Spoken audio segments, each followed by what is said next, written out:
Oh, it's 31 on my clock. All right. Well, I'll just say hi to this room. My name is Annie Burgess. I'm sort of the tech host for this session. I'm a staff member with ESIP. I'd also like to introduce Chen Yu, who is on the call. She's our community fellow. So both of us will be available during the session and chat if you have any questions. But for now, I will turn it. Oh, I just two other quick announcements that we are recording the session and that ESIP does have community participation guidelines that I'll put a link to in chat to remember during the course of the session. So with that, I will hand it over to Jesse and the team of the Advancing Drinking Water Justice. Go for it, Jesse. Perfect. Thank you, Annie, and thanks everyone for being here. We have an hour and a half that we hope is going to be quite participatory. So I see your videos are off. That is okay, but we will get into breakout groups and hope that we have the chance to really engage with y'all. And we hope that we can learn just as much from y'all as y'all are maybe learning from us. So as Annie mentioned, I'm Jessie Marr. I'm the director of the Technology Policy Program at the Environmental Policy Innovation Center. And today, I'm joined by my colleague Emily Tsai, that's a data scientist at EPIC, and then Cheyenne Holiday, that is the Water Justice Coordinator at Verde. You'll get to hear more of their introductions when they turn to their parts of the presentation, but we're going to be talking a lot about drinking water data, so we'll spend a bit of time orienting y'all to that data. Then we'll apply that national data to an Oregon-specific context, and then dive into strategies for improving and maintaining this data. Please feel free to interrupt us along the way. We will, as I said, be using the chat and start with our first poll, which is what comes to your mind when you think about water? We didn't want to prompt you with anything more than that, just kind of curious, like, do y'all come from water backgrounds? Do you know anything in particular? I see the word essential. I would agree. But yeah, feel free to use the chat and curious to get to know folks in the room.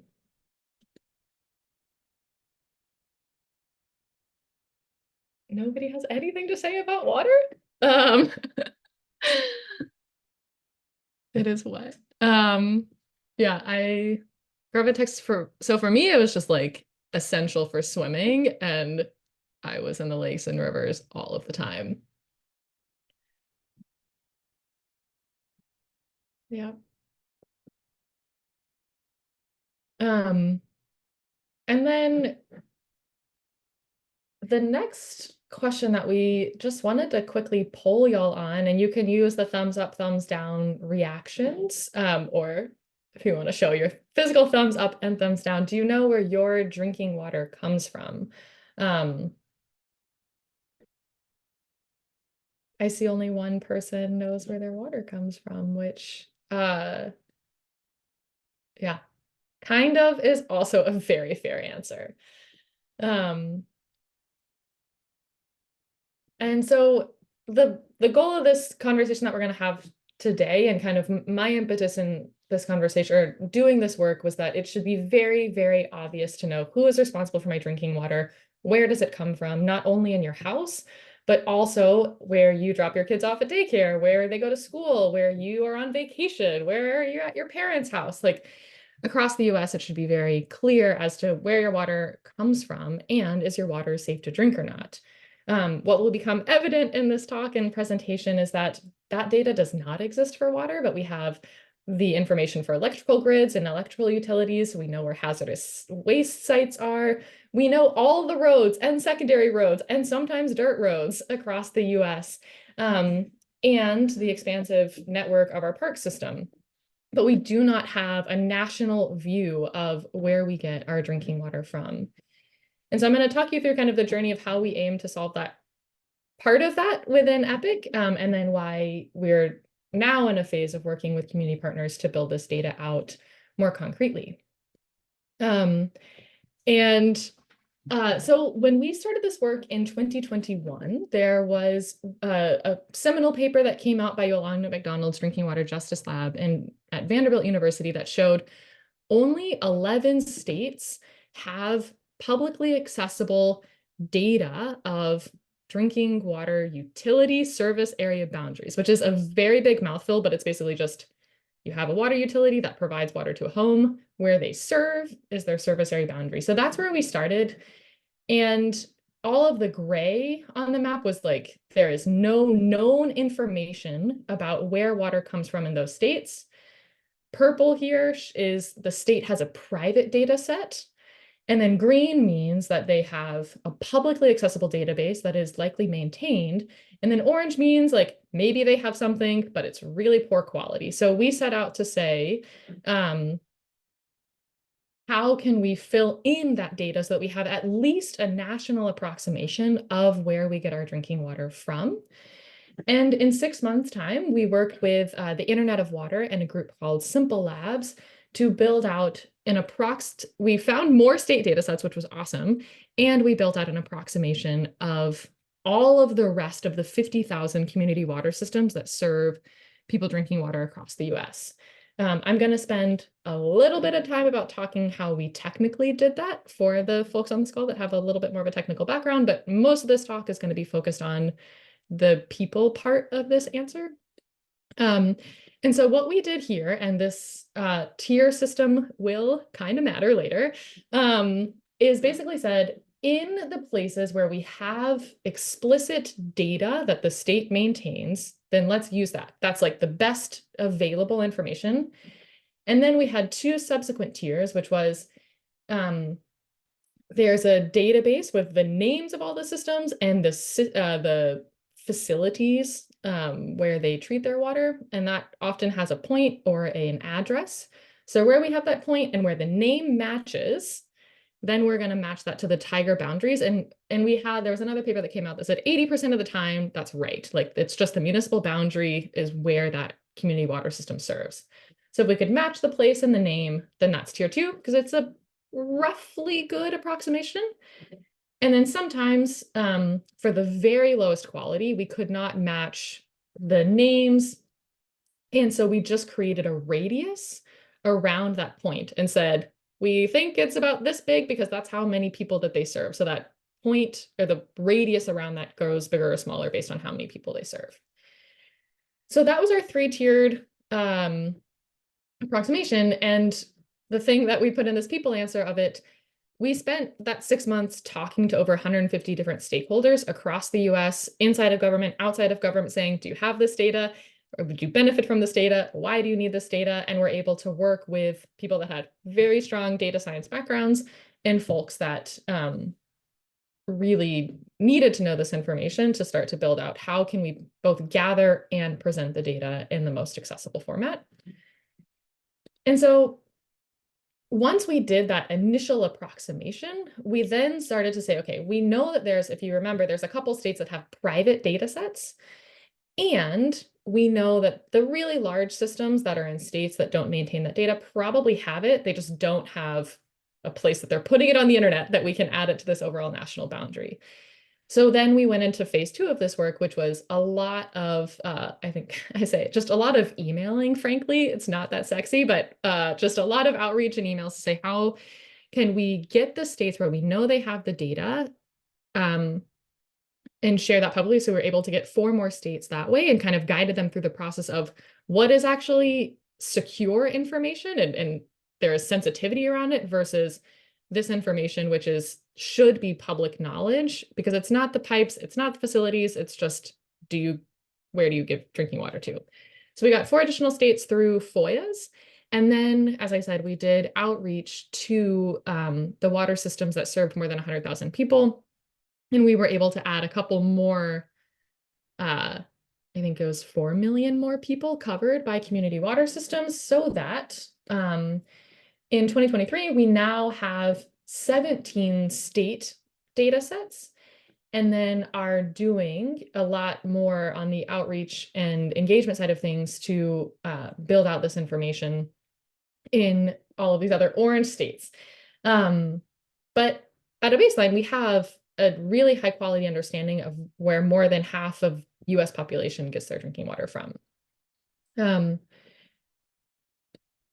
There is an interactive map that, depending on the breakout groups and how the conversation goes, we're happy to guide you through it, but we can put that link in the chat on our website, which is allows you to just zoom in and see in my particular areas, where is there an approximation of where I might get my drinking water from? And then you can click through to also see, have there been any violations, drinking water violations for your water system and utility. So where that leads us to now is, whoopsala, I hyperlinked this so that you have it. But I just wanted to leave y'all with this before I turn the mic over into a breakout group session, which is that the crux of this for us is that we, yes, want to know where you get your water from to easily determine if it's safe to drink.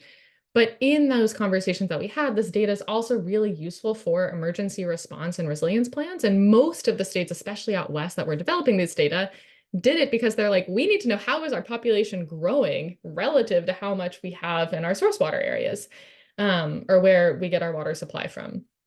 There's also been an example where there was a chemical spill upstream, and the downstream and that utility didn't know, who do I alert that there might be a problem? So they need to have that to be able to warn their neighbors about how they can respond to any potential hazards. And then lastly, we spend a lot of time looking at and evaluating who is benefiting from water infrastructure investment improvements.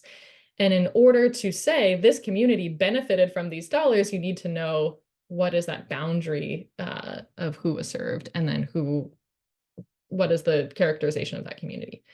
So that's just a little bit in terms of where we are on the data, why this data matters. And then we wanted to test breakout groups to say, at a high level, have you ever worked on a similar type of challenge like this, where there was not a national or state data set? This is a small enough group, honestly, that I feel like we could just have this discussion here. We don't need to go out into breakout groups. But we wanted to know, like, beyond the drinking water world, are there other similar such projects that you might have worked on to fill a known data gap? Yeah, I'll leave it at that. Or any initial questions as we are going through this overview of the data? Hey, Susan. Hey, Jesse. Do you guys have a statistic? Do you know what percentage of the US population are not on a municipal drinking water system, right? Like, the first thing that came to my mind was, what percentage of the population have, household individual wells? Yep. Because when of course, I went to my county and I looked at our water quality report, and I was thinking that, I guess that was one question. The other question I had was, like, I get a water quality report from my county, so not Yep. state level, county level. Yep. It does show me kind of a surface area boundary. I know I'm in the central district, and it tells me what aquifers it's coming from. They don't really say, I mean, I guess they don't really define the surface area, the service area boundary, but they do, I guess. But they provide me with the water quality report. So Yeah. I guess I was trying to think, like, which data is most important when it comes to those of us who have municipal water sources, but then what percentage of our population is not even, like, in this world where they have a municipal source? Yeah, that's a great question. I don't have the concrete stat off the top of my head, but what I know roughly is that 85% of the US population is served by a community water system. The second thing that you mentioned is the consumer confidence report that is federally mandated for every water utility to provide.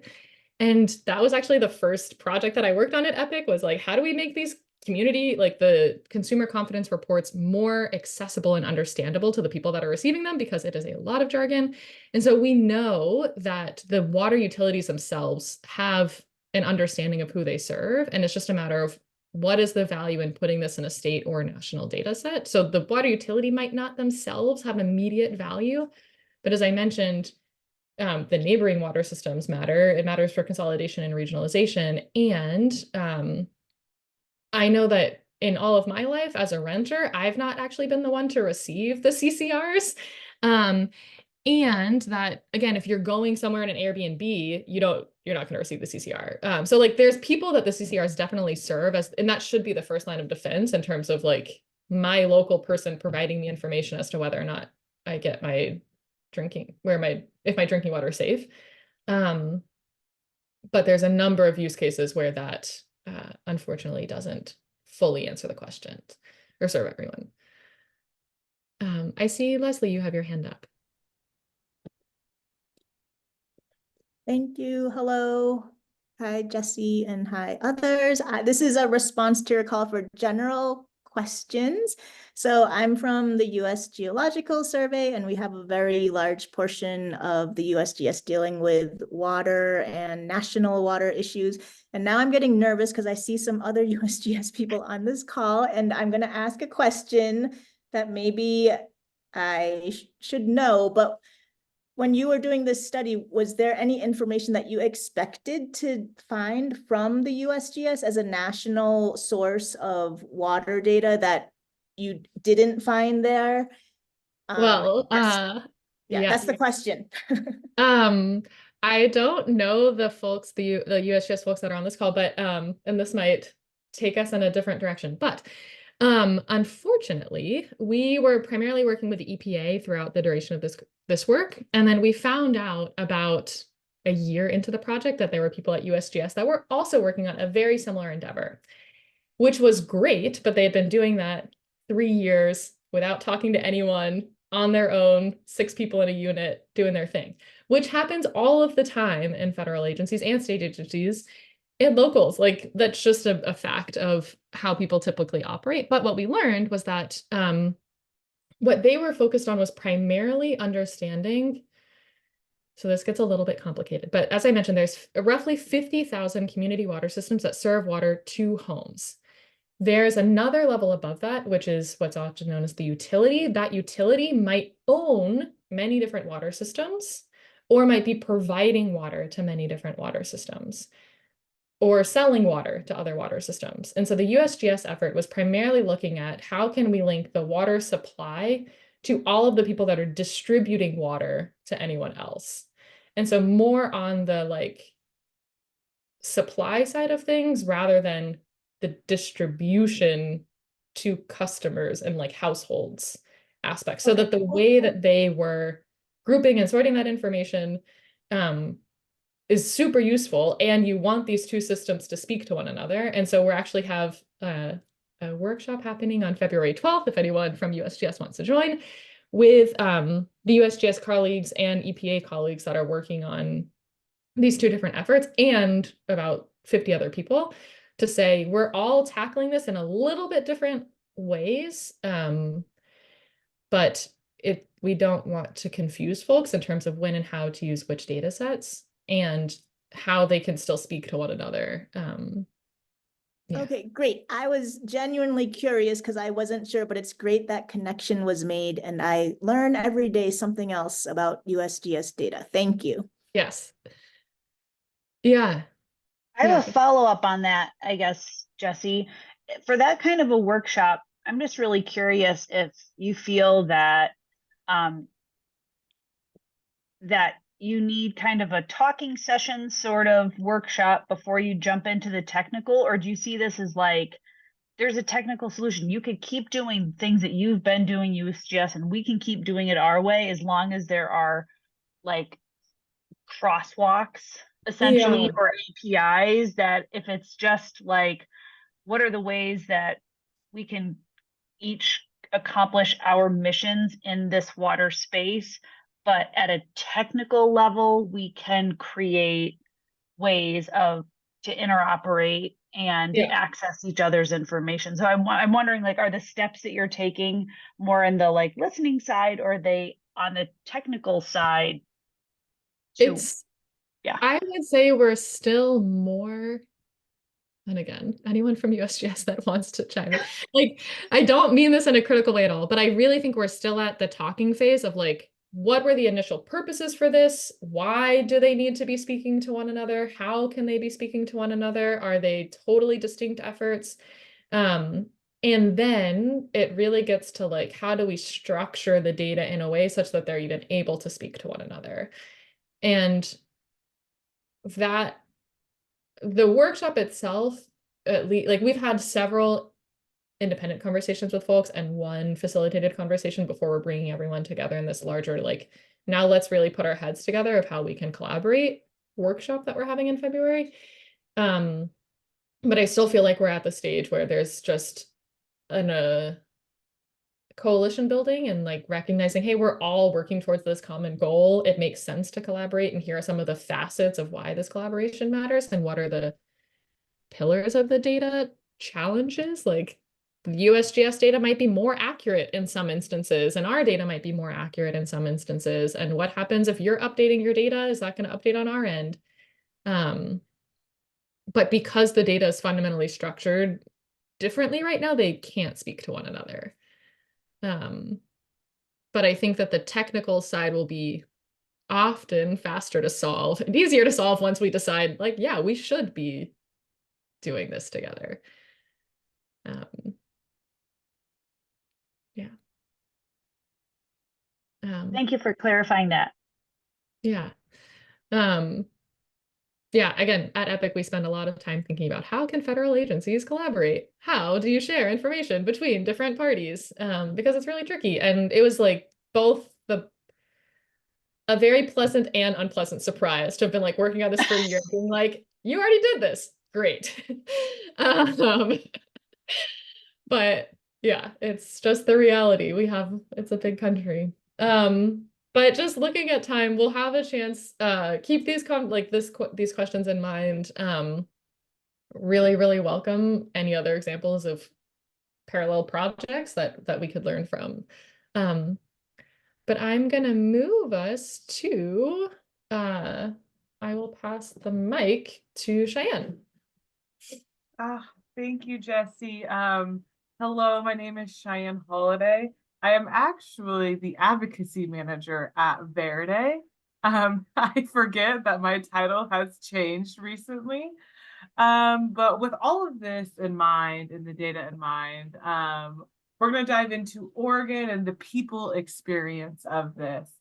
So we're going to share the Oregon Water Futures group. Verde is a lead collaborator in this group, and it is consumed of Willamette Partnership, which is based in Oregon, Coalitions and Communities of Color, Verde, Oregon Environmental Council, as well as the University of Oregon. And to just kind of set the stage on how we came together, the Oregon's water resources decisions were creating and have created wealth for some, disparities for others. And this had started with the broken treaties between the US government and sovereign tribal nations. And these power dynamics continue to influence who makes water decisions, who has access to information, and it's reinforcing policy and funding cycles that are consistently dominated by the same voices. And so the Oregon Water Futures Collaborative saw this gap between just community members and decisions and access to information, and started talking to individuals. And our mission was to really do storytelling and capacity building in Oregon with communities across the state, as well as building relationships between us and other communities who had similar water challenges, and to use those stories and those relationships to really push policy decisions. But we quickly had a lot more going on than just talking to individuals and sharing stories. Next slide, Jesse. So between 2020 to 2023, we've talked with over 200 community members in Oregon. This is through phone interviews, through community events in person and online. And we've also been doing them multilingual. So sometimes our sessions are happening with 5 languages being translated simultaneously. This provides the opportunities for neighbors to be able to talk to each other for the first time. And so we've now talked in every county in the state of Oregon, and we've talked to community members from all different types of communities, as well as tribal government officials, environmental organizations, state agencies and utilities, and researchers. And after all these 3 years, the number one question we get is, where does my water come from? Is my water safe to drink? Next slide. And so there was 2 giant main themes. One was the distrust in water, whether the community members' water was safe to drink or not. They absolutely did not want to risk it. And this led to them paying for water 2 and 3 times a month because they were paying their water utilities. Then they were buying bottled water, and then other times having water delivered to their homes so then they could water their gardens. And this is still a very big theme in Oregon, whether it's a domestic well or they're connected to a water system. Folks just don't know if their water is clean. And a lot of times they do not trust the government or the water utility if they are to ask that question. And next slide. And so it's the same story, questions, distrust. I think in 2021, 95% of our engagements ended with, where does my water come from? Is it safe? And so that's what we've been dealing with. Or on the Oregon Water Future side, we've been doing a lot of work to reach out to our state agencies to look at the past water infrastructure projects. And we cannot definitively say, yes, your water is safe to drink, or this is your water utility, especially if they're renters. A lot of the community members we spoke to are not homeowners, so they're not receiving their water bill. They're not receiving a consumer confidence report. The landlord is not legally required to provide that. And so that's where this question gets even bigger when we're talking to renters and to mobile home parks at the time. And next slide. And I think I'm going to pass it to Emily. Yeah, thank you, Cheyenne.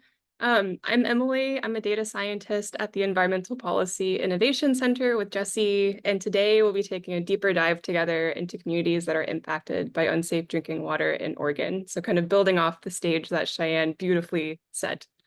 But the first step in answering this question is, what do we actually know about who is served by which system in Oregon? Oregon, as Jesse mentioned in previous slides, was one of the states that does not actually have publicly available community water system boundaries. So a lot of the boundaries that we currently have in Oregon fall within that tier 2 or tier 3 system that she was talking about earlier, where a lot of the boundaries are estimated. For some stats, the Oregon population is about 4.2 million people. We have about 918 community water systems in our database that serve about 3.5 million people. So the total the percentage of people in Oregon that are served by a community water system is about 83.9%. And of course, we don't expect that to be 100% because people might be pulling from private wells, et cetera, that we talked about earlier today. If you take a look down at the bottom, you can see that a large percentage of people fall within a tier 2 system. So about 2.7 million people that are served by community water systems are one of those tier 2 systems. If we hop over to the map on the right, you can see all these different community water systems that are color coded by tier. So all those tier 2 systems are highlighted in teal, so you can see those provisionally matched boundaries. About 800,000 people are served by a community water system that has a tier 3 boundary. And you can see those on the right as well as those giant circles that are estimated from a centroid. As you can see, that creates a lot of overlap in the data, which makes it kind of even less clear who is getting drinking water from which system.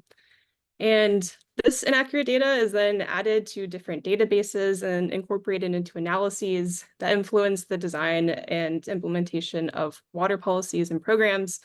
And as an example of a database, Jesse, you want to go to the next slide? One really quick thing. So like, Yeah. for example, this should not, we know that this is wrong. These are not, this boundary should not be on top of the other one, but because it's just the centroid and it's zooming out, that's where the centroid is. So all of these, and these blue ones, again, we think they're like 80% right. but they could be a little bit off. And then we just want to make it more accurate as to where each of these things are. So I just wanted to point out, since you hadn't seen the data that zoomed in. But yeah. Yeah, thanks, Jesse. Yeah, so of course there is a registry of community water systems and whether or not they have violations, the one that's producing the consumer confidence reports that we talked about earlier. And it's just a tabular database. And they track violations for community water systems across the entire US. And there's kind of two main different kinds of violations, one of which being paperwork violations, so failure to conduct regular monitoring of drinking water quality. And it's important to note that these paperwork violations often lead to health-based violations, which are when a contaminant exceeds a certain level, such that there are health-related concerns related to the drinking water. So with the data that we currently have in Oregon, about 367 community water systems have a history of having health-based violations, but because these boundaries are provisional, it's impossible to tell who actually is impacted by that violation. Next slide, please. Another thing that further complicates our understanding of does everyone have access to clean drinking water is that drinking water for tribal communities is particularly nuanced. You have federally recognized tribes and then federally unrecognized tribes, but within that, there are tribal systems that manage their own water systems and ones that don't manage their own water systems.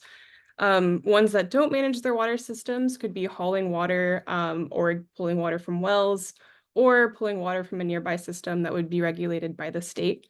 And from prior work and interviews conducted at EPIC, specifically Jesse and Mariah Blackbird, where they did a lot of interviews with tribal personnel, there was overall considerable lack of tribal service area boundary data for a wide variety of reasons related to challenges associated with developing and maintaining geospatial data, to coordination that's needed between tribes and states, and also concerns related to tribal sovereignty. And I think this quote over here to the right from Oregon Water Futures work from Rachel Cushman, who is a Chinook Indian Nation Tribal Council member.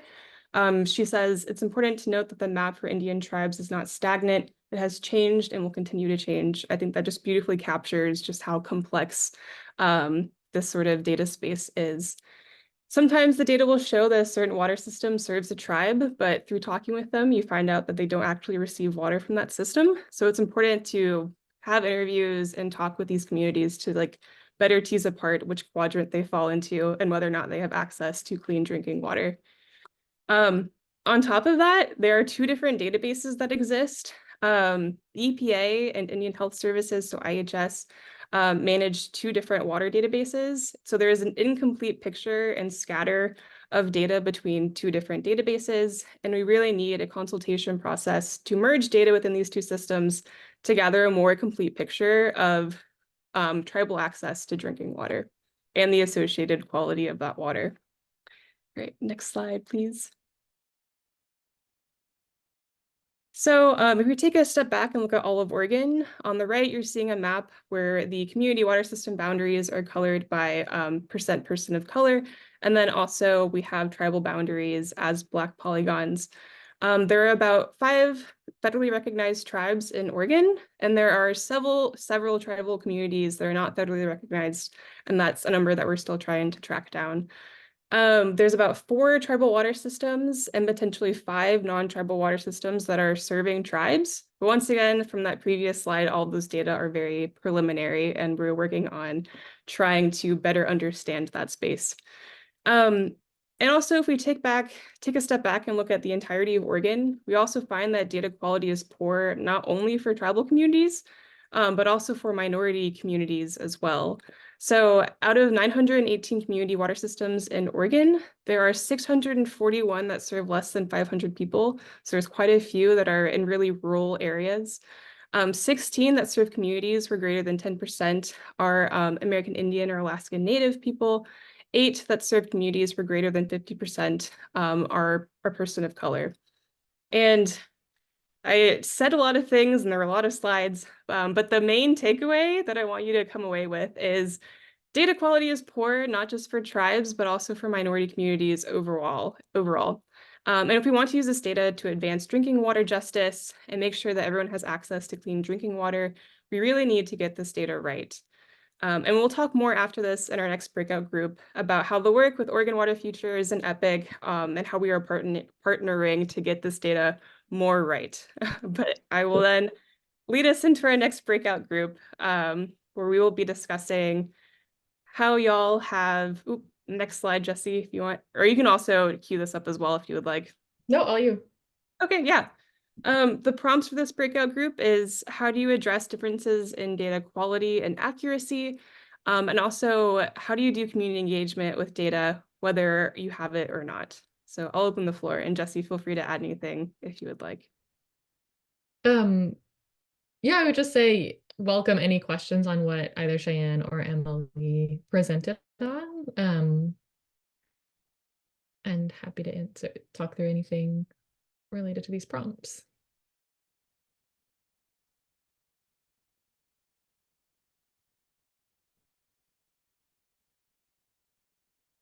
They are challenging. Yeah, and I mean, one of the things that I'm really curious y'all's perspective on, right, is like we can present a national picture of a lot of approximations, but as you zoom in, we know that it's inaccurate. So then sometimes we're like, well, let's just only look at analyses of tier 1 data where it's the highest quality. But to shed a little bit more light on what Emily was talking about, where we saw this in states that have databases to maintain the water utility service area boundaries. But at the time that these water systems were created, there was a huge history of segregation. And so there could be a community like this. There's a Black community in the middle, and they do not serve water to the Black community in the middle, but rather than show their boundary as a donut, they just show the whole thing complete. And those are the types of conversations that we're having now to figure out how often is that happening. And again, the situation where we found with tribes, when we have conversations with them, the water utility boundary would show that they serve the tribes, and you talk to them and say, no, we do not get access from them. And so this challenge of it's the authoritative boundary that the state or water system is responsible for, and it's not accurate. And so what is this process of validating it, making sure, like vetting the data and then changing it in these systems when needed? What does that process look like?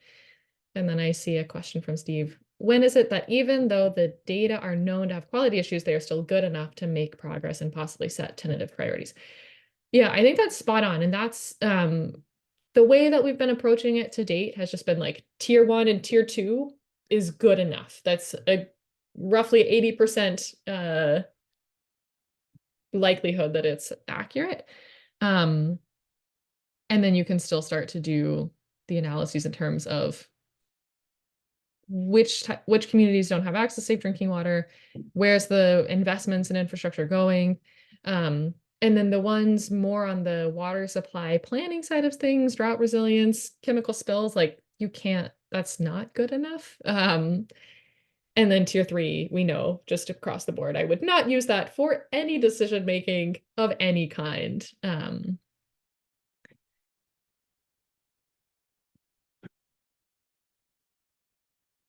I'm curious, Skye, if there are any specific programs that you might want to name in terms of funding, because that there was one USGS program that we looked at, and I can't remember what it's called now.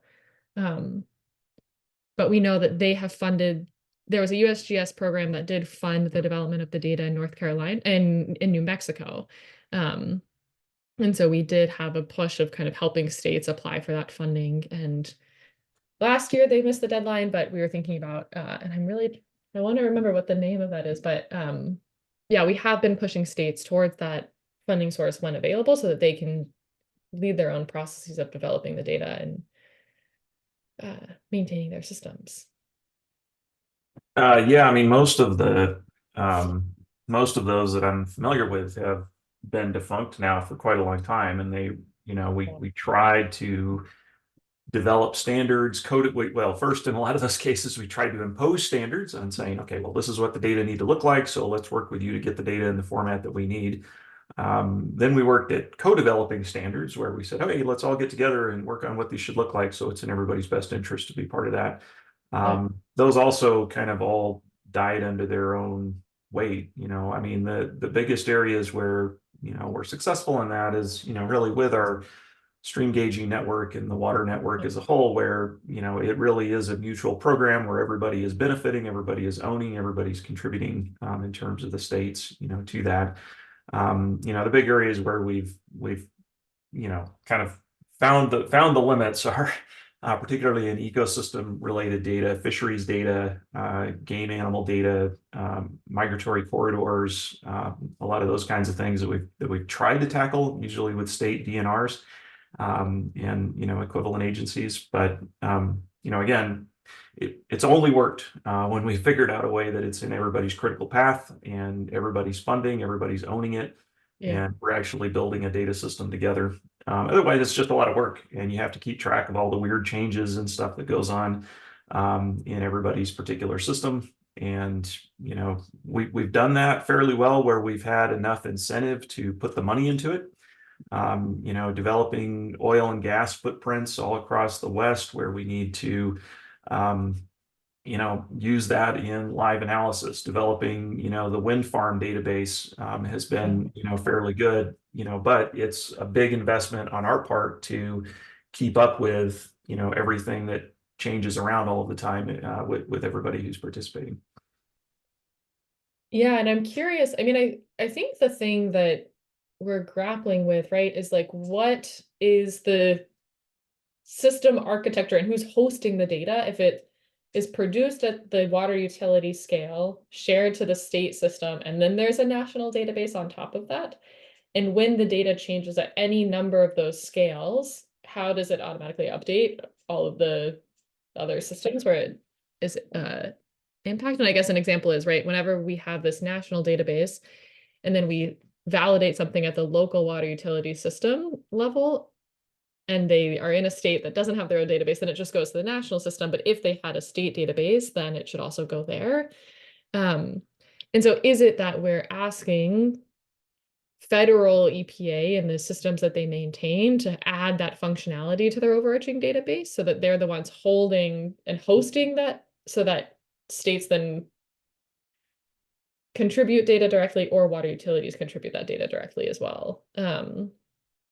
And those mechanics of how you host, maintain, and share data is kind of what I feel like we're working through right now. Yeah, I mean, another area that, I think we've had some success, although it does vary across the states, is the National Spatial Data Infrastructure. I mean, that's something that a number of agencies are engaged in, but USGS, especially through our NSDI liaisons, they're called. These are folks who are based in the states, develop personal relationships with state GIS agencies and individual folks in those areas, all contributing aspects of the national map as we bring that together. And that's really come about, where it's been successful are places where USGS is actively contributing expertise and technology in concert with what states are needing to do. And we learn, what the drivers are there. And, we are helping to invest in those drivers as well as the things that provide benefit to our particular national systems, that we're trying to develop. So, I mean, I think they're really good examples of where to do this. We've also had some good luck in many of those cases, leveraging the NSDI liaisons for things beyond the national map. What they were, what that program was developed to do, because they have those relationships, they have the on the ground, placement of that. And, I think it really does come down to that to a great extent, is what's the breadth of the human network that we have that can dive in and work at dealing with all the myriad problems that come up when we try to fuse a bunch of data together. Yeah, I think that's spot on. And we just in the last 6 months, I think, learned about the NSDI folks. And I think you're right to say that's another network that we should definitely reach out to. And Steve, I see your question of, are there creative crowdsourcing community science approaches to fill in data gaps and improve quality of existing data, or any success stories? The next portion of our talk, we'll talk about kind of how we are thinking about approaching that in Oregon, and what we've done in other parts of the US. But I'm curious if there are other examples outside of the water world? Go for it, Sky. Yeah, well, I mean, going back to the national map again, I mean, I think the national map core is, one of those areas. And, a number of folks, a few years ago really started combining forces there with what was going on with OpenStreetMap. In that, I mean, we have our own kind of program in USGS, and, we continue to foster that and bring that along of training folks who want to contribute, from their particular local area. But oftentimes we're doing that through the platform of the knowledge commons developed in OpenStreetMap, and using that infrastructure and influencing some of the attributes and the standards and whatnot that are in that framework to produce data that we can then run through additional quality control and bring into the official government product and whatnot that we put out, across, many of our pieces. I mean, and in fact, that, over time, that actually allowed us to de-emphasize certain areas of what we were trying to produce with the national map in favor of using data that were contributed through, essentially crowdsourcing or a diverse crowdsourcing environment to bring things into that space. Awesome. And thank you for putting the link, Leslie. I appreciate it. Steve, I saw you also. Oh, yeah, sorry, go ahead. Oh, no, I saw Steve come off mute initially, but then, yeah, happy to pass it to you. Yeah, I didn't want to cross mics with Sky, who was talking, but it's different, but it still kind of comes to mind in my head. An example like what's happening with the iNaturalist program, if folks are familiar with it. I mean, obviously, on the one hand, it doesn't have any obvious linkage to drinking water, right? But kind of the methodology that they've developed of recruiting people to take observations, if you kind of think about what they're doing and the... Would you describe a little bit about what the iNaturalist program is? Oh, yeah, totally. So it was developed at the California Academy of Sciences, was like the main player. They recently spun off. They're now independent. They're a 501c3. It's iNaturalist.org. So maybe someone could throw that into chat while I'm talking, because I can't talk and type at the same time. But it's really cool. Like, most users are taking photos, often with their smartphone, of an organism, a plant, an animal. It could be a fungi, whatever. And it has an AI backend where it's able to look at the metadata about the location and time of year, and kind of say, well, it might be, it's not definitive, but well, that looks like a northern cardinal, that observation. And then they have kind of a finite QA process where something is deemed to be research grade, where someone else agrees with an identification. But it goes into a centralized database, which is then shared with the Global Biodiversity Information Facility, gbif.org. So you're crowdsourcing, you're collecting all this data. They have a methodology. I think then about the proliferation of lower cost testing capabilities. So this is where it starts to connect maybe a little bit more. And I believe, I don't know the details, but I think there's quite a few programs now where you could take a sample of whatever and send it in and get test results back. So if you start to kind of connect these things, it seems like there could be some really great possibilities, and you wouldn't have to totally start from scratch. And I realize I may be reinventing the wheel here since I don't know what's coming up in the next talk. But I see a lot of good potential to it, and maybe well, I'll stop there. It just seems like there's a lot of good potential. Thanks. Yeah, I do really think this is very helpful corollaries, because the thing that I've been grappling with, not alone, but that I'm curious y'all's thoughts on, right, is like the the parallels of, well, this is a one species identification versus like the polygon is shifting and we're taking things out or expanding the polygon of data. But I think that, again, the built-in way that they've said, I'm going to submit something, we're going to check it with the data, and then we're going to have someone else verify it so that you have confidence in what you're seeing at the end of the day is accurate, I think is the same workflow that should be applied. And so I'm curious Yes. to learn a little bit, more about that. And I definitely agree with Sky's kind of pointing at OpenStreetMap as a good example where you are crowdsourcing, and you can see data improvements by people who are actually on the ground, cleaning up the data, at least much of the time. And so definitely they have a workflow that's perhaps more relevant to Polygon type, that type of data. So totally agree with Sky. I'm curious, Emily, if this sparks anything for you, and if you want to share more about your seals comment there. Oh, I worked a lot with like GBIF data, and I completely agree. It is like a huge success story. I love working within GBIF, and I think it's incredible. But yeah, I completely agree that that kind of workflow could be adopted for a number of different things. And I did link a citizen science like kind of project with Dr. Michelle LaRue, and they did their first like comprehensive count of Weddell seals in Antarctica using high resolution satellite imagery. And basically just like people were like clicking on things that they thought were seals. And then someone, I think probably a grad student, QA'd that data versus like seal versus rock, because they look very similar.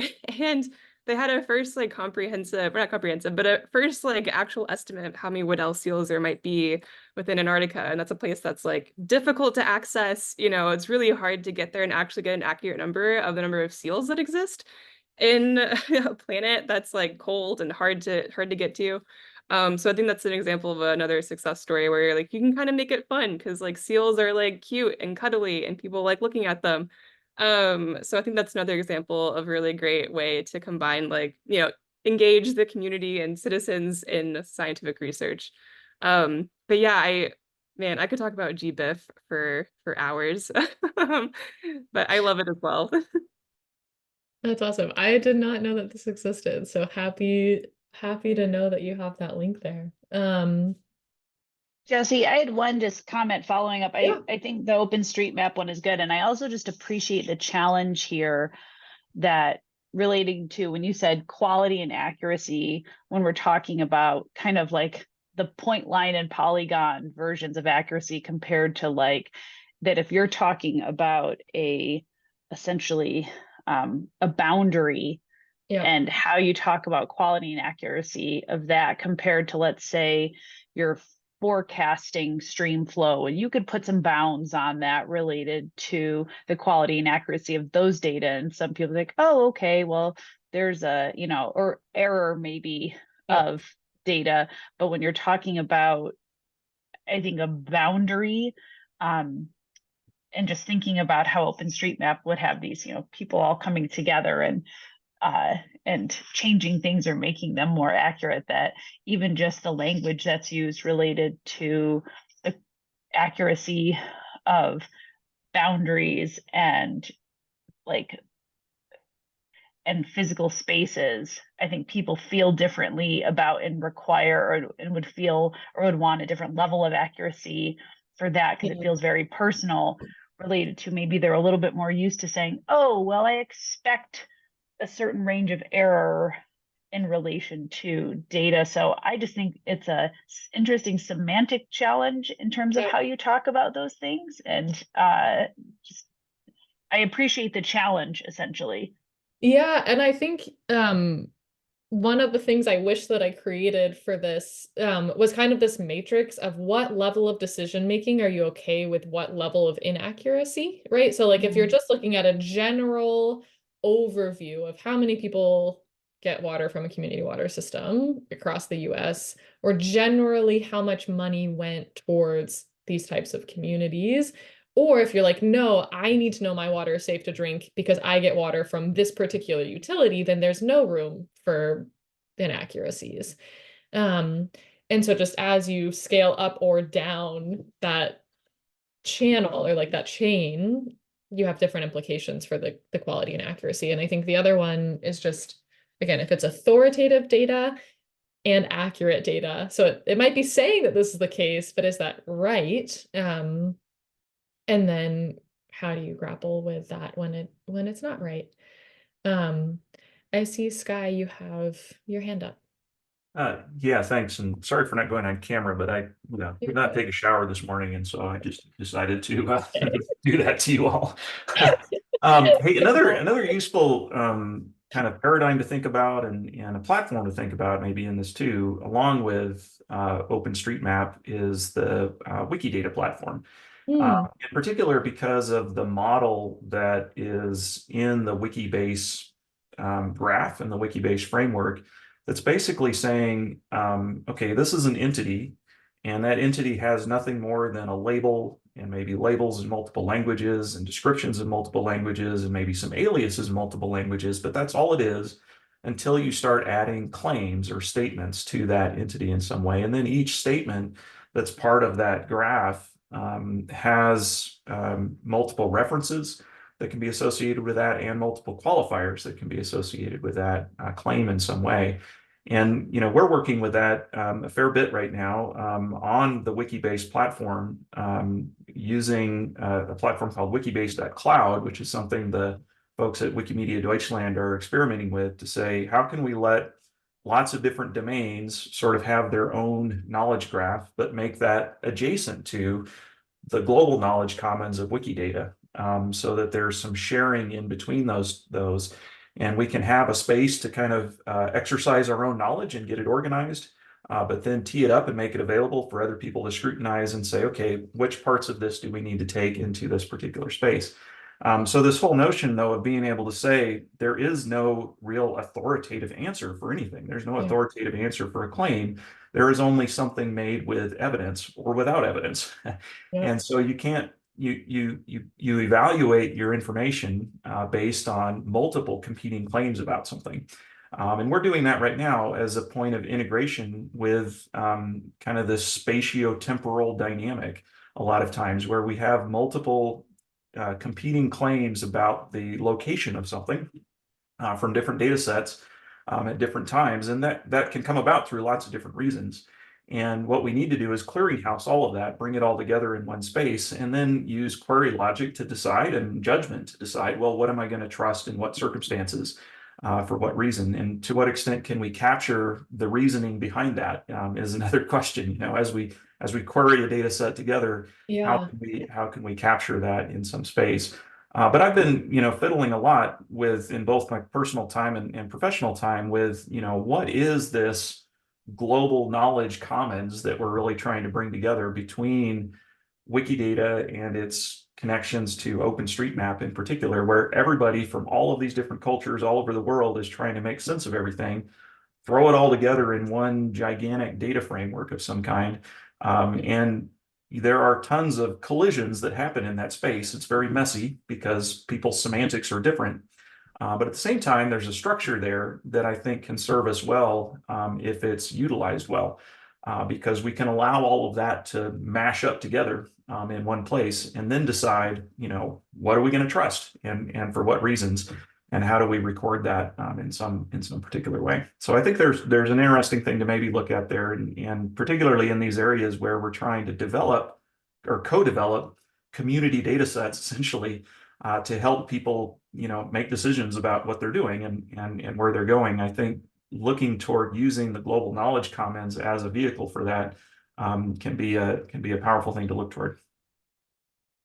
I did not know that this existed, and I am so happy to know that it does. And yeah, I will likely be reaching out to learn more about what that what it is and how it works. But I think it's a very, very nice parallel. And it just is the last thing I'll say before we move on to the next portion of the conversation, which is that I don't know if anyone here has worked with evapotranspiration data or knows OpenET, but the way that there are many, many different models for predicting evapotranspiration, and they have their merits in terms of the differences in those approaches and methodologies. And so what OpenET does is allow you to see all of the different, it's like a graph with many different colors of like whether the data was produced by this entity or that entity or that entity, like here's the general range so that you can start to see what is the distribution of values amongst all of these different competing models. And then you can make an informed decision about how you want to proceed. But it just does a really good job of presenting the different options and then allowing you to compare against them without saying like, this is right or wrong. Because in some contexts, different models make more sense. And thanks for dropping this article, Annie. Yeah, that's a brand new paper. It's really good related to OpenET and kind of a community assessment of the data. So if you're an OpenETer, I would check that out. Okay, I did not know that this exists, but that's a great prompt, and I'm very happy to know that that just came out. Cool. Well, we're going to transition to the last portion of this. Really appreciate folks' comments here, and I will say this is a little misleading. The focus for this talk, we're just going to speak to the focus areas as it relates to validating the data with community partners. As I mentioned, a bit of the service area boundaries work, there's two other lines of work that we've been engaged on. One has been tools for making it easier to create the data from a utility perspective. And I'll actually be talking about that on Thursday, because got a little bit of ESIP funding in creating those tools.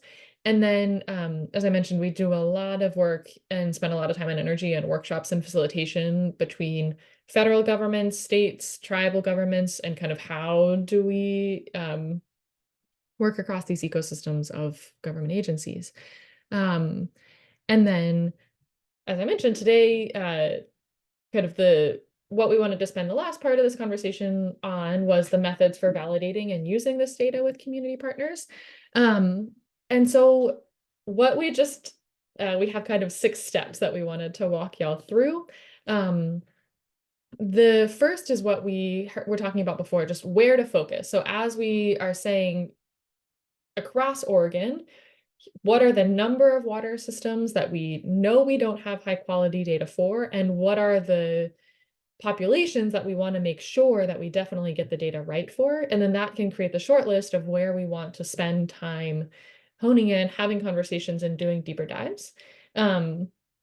Which leads us to that second step, which is just a lot of community outreach and engagement, a lot of phone calls and emails, but also, with Oregon Water Futures, I can speak about the types of events that they show up in person for, as well. It's not just all on the internet, and it's really nice to have a community partner that, we can span both the national and local perspective. And then in those conversations with folks, both the utilities and community partners, we start to collate and synthesize that data together. I wanted to just this is a longer quote, so I would take 30 seconds for folks to read it by themselves, because I think it's really important and powerful, again, to center why this matters and the work that Oregon Water Futures has been doing to lift up the voices and perspectives of communities across Oregon.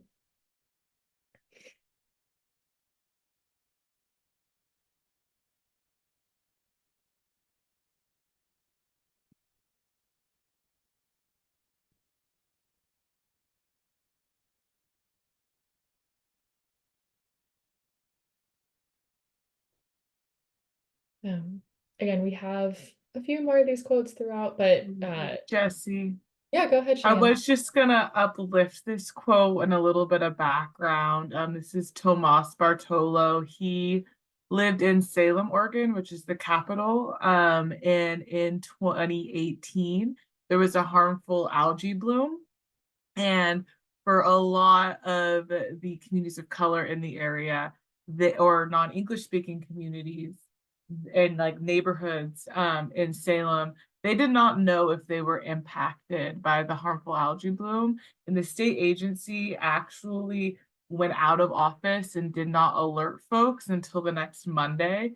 And the information was getting sent to homeowners and landlords and not renters. And it was only in English. And so this kind of started to create that distrust and questions, because some folks were not impacted by the algae blooms, and some were, and even though they lived close proximity to each other. So we talked to him right after that issue was resolved. Yeah, I appreciate you adding that context. Yeah. Sorry, this was not what I was going to talk about on slide, but a bit of the work because we mentioned the consumer confidence reports that we did work on a few years ago, but one of the things that was really apparent for a lot of water utilities is because they don't know what their community demographics look like, they don't know what languages to be translating to.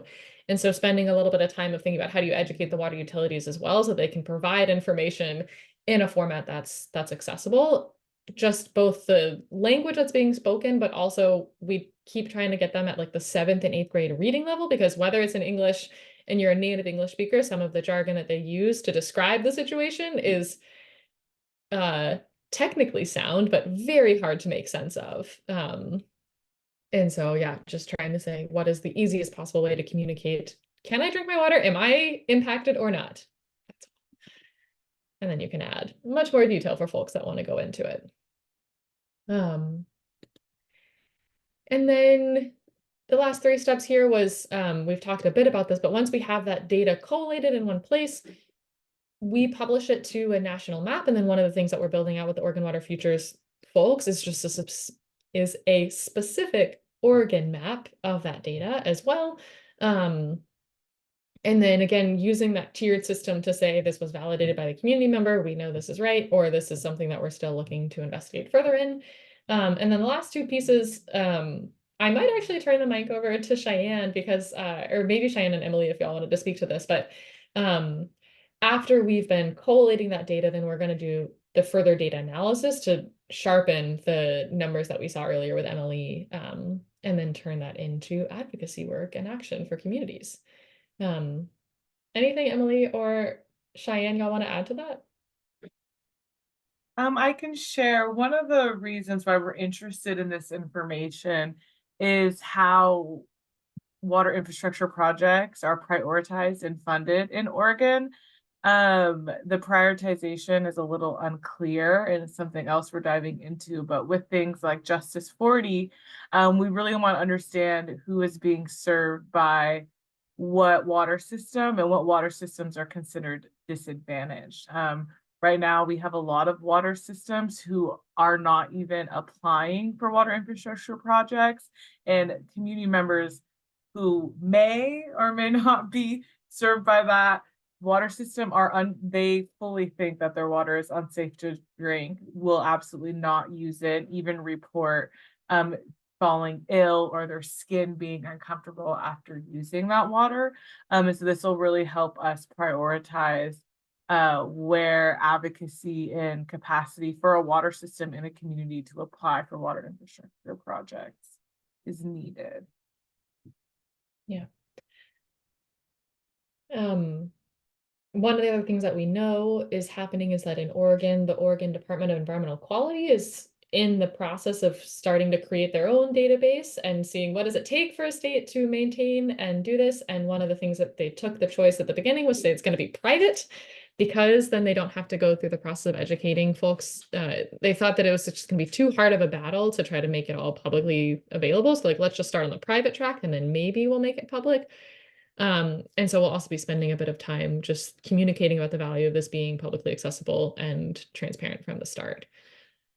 And then similarly, just wanted to take a couple moments of silence to read through this quote, and then Cheyenne, welcome any other context you want to add there as well.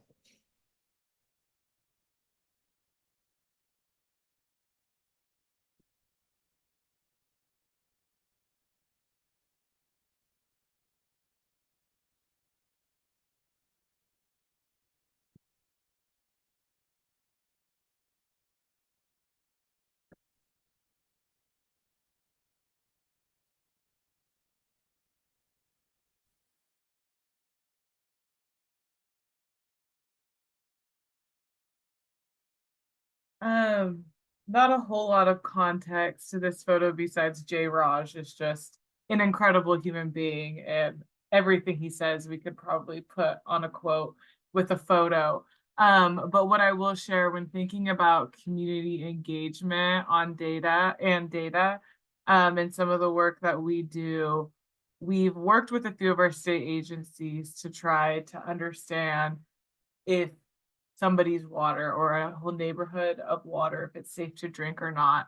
And what we've learned is the community members did not respect, did not allow state agencies to come in and share that information. Agencies would host events to talk about their water quality and some of the data, and folks did not attend.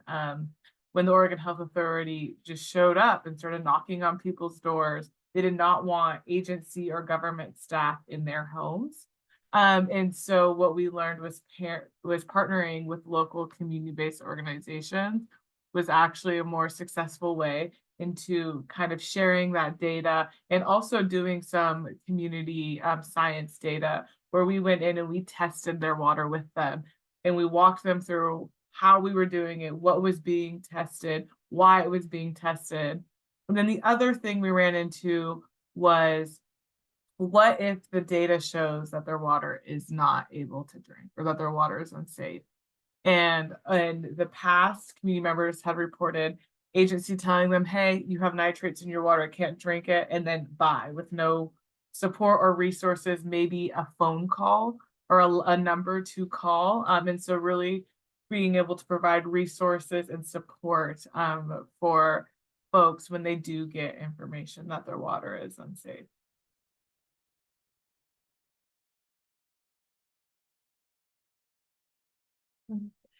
Well, that brings us to our last discussion kind of topic that we have for our conversation today, just around policy, data privacy, and misuse, and how y'all might have worked with sensitive data in the past. Again, I think one of the things that we are trying to vet is how often is the data an accurate representation of the community that's served, but then also why and how might water utilities not want to publish when they have let me start that over. There are examples in which we've heard from communities and heard from people that work within state agencies that water utilities might not always report accurate information.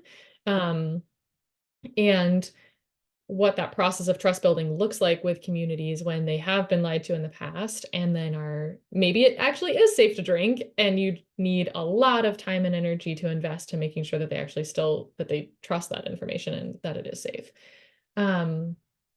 So yeah, just wanted to end on this topic for today. Welcome any other examples. I know what we've been talking about today has mainly been around the nature side of things. But yeah, go ahead, Steve. So let me see if I could turn on my camera. Unlike Sky, I actually did take a shower this morning, but I'm going to look very scruffy. So yeah, since I worked at EPA for a number of years, just a couple of points. There does tend to be this bureaucratic instinct to withhold data, right? And oh my God, this is going to cause trouble. I think it's sort of human nature, but it's definitely a bureaucratic phenomenon. But examples trying to respond to the question, the exact location of intakes for drinking water supplies, right? I believe it's still the tendency that that's treated as confidential, kind of, even though in many cases everyone knows anyway. But in the wake of 9/11, there was this fear, that terrorists are going to contaminate the water supply. And if they know where the intakes are, they're going to go there. Now, there were practical issues like, well, dilution, like how realistic is it that they could really accomplish any harm, as a practical matter. But it's a two-edged sword, because on the one hand, okay, if you roll with that and you say, well, it should be treated as confidential, that can bite you if there's a toxic chemical spill. It's not terrorists, but it's a major spill if people don't know where the intake is. So, and I saw many examples like that where this instinct of, well, we have to keep this, under wraps, was not necessarily the best way to reduce risk. Yeah. So I think to kind of at least probe and ask questions and try to get the responsible entities to think about, well, what are the trade-offs here? Aren't there some downsides to people not knowing? I also saw this, back to biology for a second, the locations of endangered organisms. Okay, well, on the one hand, totally, you don't want poachers coming in or just malicious people or whatever. If they know where the really rare plant is, maybe they'll poach it, or people will do the shoot, shovel, and shut up thing with animals. But on the other hand, if people don't know, oh, well, we need to protect this area because it has a really endangered thing. And if they don't know where it is, that can backfire. So I don't have solutions to these issues, but those are some observations, stuff that I encountered. But I definitely think to try to make the agencies think it through and justify if they're erring on the side of secrecy. Well, have you thought about these trade-offs, and the downsides of your keeping this secret? Or is there a middle ground where you will share the sensitive data with people who've gone through some kind of a vetting process, maybe? But in the era of, micro SD cards or whatever, it's pretty hard to keep data under wraps if anyone has access. So those are just a few thoughts that I hope help. Yeah, I think that's spot on. And I think, again, that was the thing, like we spent a lot of time distinguishing. We're not asking for intake. We're not asking for the piped infrastructure. We're not asking for where the facilities are. It's just this boundary. Are you comfortable with that like the general boundary? And then the other thing that we've heard from folks has been, we wanted to publish a national map, not just the boundaries, but shaded of which water utilities have had health-based violations or currently have health-based violations and which haven't. One of the stats that Emily shared earlier was a somewhat misleading. It was in the history of time which community water systems have had health-based violations, but not currently which have health-based violations. So it's not misleading because it was accurate. But if we were to publish a national or state level map of which water systems currently have health-based violations, we got pushback from some people that were like, no, we don't want to ostracize water utilities. We want them to know that we're here to help them. There's now funding, like don't make them upset at you. And then the other side of that is no, people should know whether there have been health-based violations or not. And how do you present that information in an honest and dare I say compassionate way so that you're not ostracizing anyone on either ends of those spectrums? And how do you do that in way you just publish it on the internet, and then you need to have many, many more conversations with folks and show the resources alongside them, both if you have unsafe drinking water and for a water utility that's looking to apply or receive funding to address water infrastructure concerns. Yeah, go ahead, Steve. Yeah, I think that's totally right what you just said, Jesse. It reminds me of the early days of the Toxics Release Inventory, Yep. TRI, where there was a lot of pushback about that, but the argument that kind of prevailed was, but in the scheme of things, you can't have accountability if Yep. people aren't aware of what you're discharging into the environment, or if you have had violations, you're not going to have accountability if that's not visible. And so you're creating more incentive for people to clean up their act. And of course, you have some people actually have a very clean act and they actually don't have any violations, or maybe they had one, paperwork violation 10 years ago or whatever. But I think the accountability and creating incentives to do better is really important. And that's where having the data out there is so crucial, because otherwise it's easy for people to hide, and a lot of them would like to hide. I'm glad you made the parallel to the toxic release inventory. Again, it's data that I worked with probably 10 years ago now and hadn't thought about the parallels to this project. But that's spot on, right? Is the accountability and precedent for doing it in other contexts. Mm-hmm. Yeah.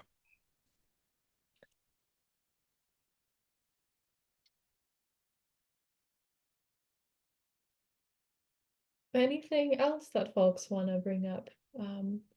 We have about 10 minutes left. Our last slide is just saying thank you. I'll leave this up for folks if you do want to reach out. Happy to continue the conversation with any of y'all. But yeah, we'll just open the floor for folks. I threw one paper out there, but it looked on kind of poking around. It looked like there were a number of potentially interesting examples where people are crowdsourcing water testing stuff. So it definitely looks like there's, fertile ground there to sow Yeah. seeds in or whatever, from what I could tell. Had not really looked at that before. Yeah.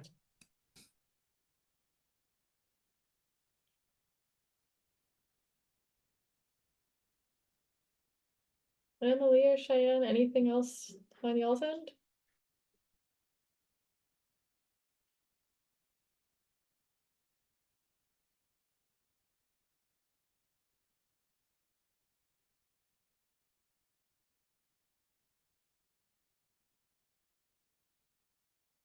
I'm